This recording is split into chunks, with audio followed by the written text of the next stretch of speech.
Awesome.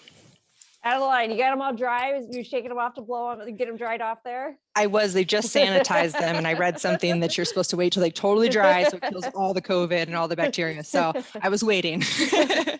I actually get chronic ear infections, so I'm really paranoid about putting things on my ears, but no, we'll be good. Okay, good deal there. Welcome back to the press room. Joining us now, women's 76 kilo, Adeline Gray, Olympian, two-time Olympian. Yeah. How about that? How are you feeling? Wonderful. I mean, anytime you can score 20 points in less than 3 minutes, it's a good day. So I'm gonna cheer and be excited and proud of my body, proud of the work. I mean, sometimes you put in all this work and effort and energy and you don't get the results you want. And so any day that you get to go out here and, well, become an Olympian, but any day you get to come out here and like get what you wanted out of the work and effort that you put into it, it's a pretty special thing. If you could use one word to describe how you're feeling right now, what would you go with? I think satisfied. Satisfied is a pretty good word. Yeah, this year has been so tough. I mean, from just the race stuff that happened at the beginning of the year, I married a Black man and my father's a police officer, and there was a lot of conversations that were very deep and very uncomfortable, and just the stress and emotion that put on so many families, and rightfully so, got pushed out into public, was something that we're still working through with as a family. And I know that COVID obviously flipped the world upside down and postponed my entire life plan. I mean, my husband and I were trying to have a baby at the end of this year. And so I'm kind of checking for a 6-pack right now, when I was hoping to check for a baby bump, and was so jealous that Jordan and his wife Lauren are having a baby. I was like, man, I wish my husband could have a baby so that I could be announcing that same news. But just a different world when it comes to men's and women's sports, and just hopefully one day we can push for that equality, that we can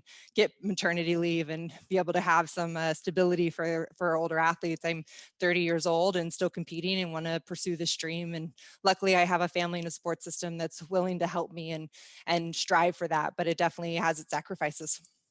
Was that family and support system able to be here with you in Fort Worth? A few of them. I mean, we had about 10 people on there that were coming out to Penn State, but the wrestling community, I have so many friends and family that kind of just feels like there's so much love in the room. So I have a couple good friends here, and then my parents, and then my husband, and then my sister has been living with me and training me for the last year. She was supposed to move in with me just for a few months before the Olympics back in February of 2020. And then COVID hit and she ended up having to stay at our house. And so luckily our roommate let her have a room, and she's now been right by my side, and we've just been having so much fun. So I'm really thankful that she's put her life on hold and is willing to help me chase my dreams. Before we open it up for Kyle Klingman of Track Wrestling with his questions, I want to give you an opportunity if there's anything that you would like to say, or any thank yous that you'd like to put out there, any shout outs, anything like that. The floor is yours right now. Yeah, I would love to thank my support systems. The New York Athletic Club's been with me since I was a teenager, since I was Kylie Welker's age. And then recently I picked up a new training location, which is the Beaver Dam RTC. And I'm very grateful for the resources that are there. I mean, being able to use a D1 facility, being able to have access to D1 coaches, having the ability to be funded and really appreciated and have that energy on me. I usually train at the Olympic Training Center in Colorado Springs, and they've shut it down on and off through COVID. And so it's been a tough situation to find proper training, and that resource has been incredible. And these regional training centers are helping women. And it's, I was previously with the Stanford RTC, and with the Stanford program getting cut, it doesn't just affect men's programs. Those ripple effects also affect women. And it's just so heartbreaking that we have those programs disappearing, and it's affecting people in our lives. And so I really hope that we can see those resources continue to grow for men and women throughout our country. You said you started out at Stanford and then going up to Oregon State. Was it Nate Engel that attracted you to go, and you're following along with him, or what's the move about?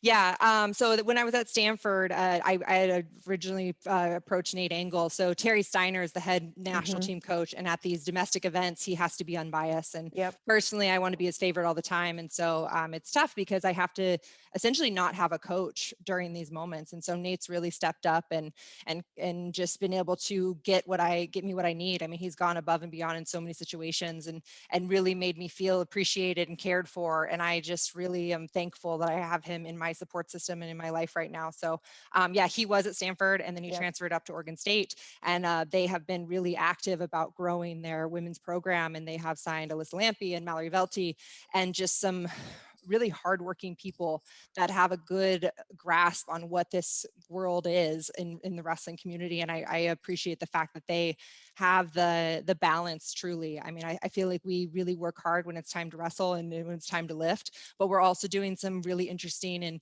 and creative things when it comes to our mental training and just our preparation of how to make ourselves feel good about ourselves as people. And so it makes it a little bit easier to go out there and win and trust in yourself with that kind of support system. Kyle Klingman, go ahead. Adeline, you continue to earn the right to have a bye to the best of 3 series. How do you stay poised through all that and just stay calm to know that your competition's coming a little bit later? It's a strange thing to wait all day long, especially because we had a 2-day weigh-in yesterday to make weight. I had to cut a little bit of weight. I've been trying to get bigger, and so it's nice to be bigger, but with being bigger means you have to cut the weight back down. So I tried out a new way to cut the weight, and I felt really great. I guess it really doesn't test you that much when you only wrestle less than 6 minutes, but still, going out there, I really felt like my body was ready. Felt like there was a lot of Epsom salt just coming out of my skull. So I'm going to continue doing some Epsom salt baths and getting my weight at a place where I can manage it and do it the right way, and be able to stay hydrated and fit through this activity, and also stay big enough and strong enough to feel dominant in the weight class. Kyle, any follow-up? Yeah, you showed you're a wrestling savant when you did the Captain's Cup, and you did some commentating. Any commentating in your future? Maybe. I had so much fun. I mean, but I have to say, like, the women who went out there and wrestled, they wrestled. So it made it feel very easy to just talk about the positions that they were in. And wrestling, I feel like defensively is very underappreciated. And so I just felt very natural for me to point out the fact that how much effort just someone's pinky toe is doing, that really, I think, helped non-wrestlers truly understand the positions, and some people who maybe have wrestled their whole lives but are getting used to the flexibility that and the differences in women's to men's wrestling. And so it's a good thing to kind of have a different mix. I mean, I think diversity is great when it comes to the commentating world, and I'm look forward to doing it again. And my sister Geneva Gray actually loves to commentate too, so hopefully we can get gigs together. That would be fantastic. I love having more women on the commentary side of things. I want to bring up something that Kylie mentioned last night in her presser when I asked her about Wrestling You. She had mentioned that she would look up to you. You were her idol, and then you became her competition. And just that age disparity between the two of you. Talk about 13 having years, yeah, right? It's crazy. Talk about what it's like to hear that from your competitor, but then also what that means for women's wrestling moving forward. I vividly remember a match at Nationals years ago where I teched this young woman who was in college, and she popped up and she was so excited, and she ran over to me and she was like, "You're my favorite, and I can't wait to like really compete against you one day." And it like opened my eyes, and I was like, wow, these women are A, really coming after me, so I got to stay on top, and B, they're getting role models. Like, that is something that women always haven't had. And so I'm excited that the media, and I'm excited USA Wrestling, and I'm excited that these young girls are seeing that they can do things past just high school, past just college, past going and making just a world team, but making this a career and making a life for themselves. And so I really hope that they see that women's sports is a real career. It's a real thing. And I think that being that role model and that reaching new heights within that moment is really important for that whole dynamic that's happening right now. And you see it in so many sports, and just our culture pushing for equality and an equal pay and equal representation. And I think it starts with people appreciating my success and honoring that, and those young women coming up and competing against me to continue to keep me on top and hopefully one day take me down. And so it's a worthy transition for sure. I remember wrestling Iris Smith and being so nervous to wrestle her, and just in awe, and Christy Davis as well. I mean, those were both two people that I looked up to. I mean, 9-time world medalist, first African-American to win a world title. I mean, just incredible women who really trailblazed this career that I'm living right now. And I beat them at Olympic trials and at world championship trials. And so it is a transition that happens. And I just hope I have a few more years in me before Kylie takes me over. Last question for you. Goals and expectations for the Olympics. It's going to be a different year. Everything that we've been hearing and saying is that this is a real Olympics. It's going to happen. We're going to be there, but we're not going to have our family and friends there. We're not going to have a normal opening ceremonies, and those decisions and choices that are kind of taken away are going to create a different environment. And so we might just have some great wrestling that goes on, because you're not going to have the distraction of the media. You're not going to have the Team USA house. I mean, a lot of things that I feel very blessed that I got to experience down in Rio, because they were so much fun. I mean, I had one of the best days of my life when I wrestled at the Olympics and got to go out with my family and have fun on the beach and play some soccer. I mean, it really was a memory that I'll keep forever. And I just think we're going to have to lean on each other as a team, and some of that team building that's going to happen right here tonight when we see these women make the team and we figure out who our team is and what our strategy is to go take down Japan in Tokyo. Adeline, congratulations. Headed back to the Olympics. We appreciate your time.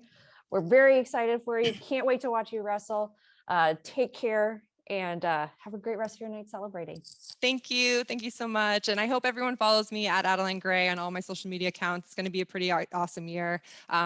Preparing for the Olympics, going to the Olympics, and then we have World Championships right after that. So hopefully you get to see some pretty great things happen this year. But thank you, everybody. And thank you for guys staying safe and get your vaccinations and do all of that, please. Thank you so much. Take care. Thank you. We'll look forward to following your journey. All right. Bye.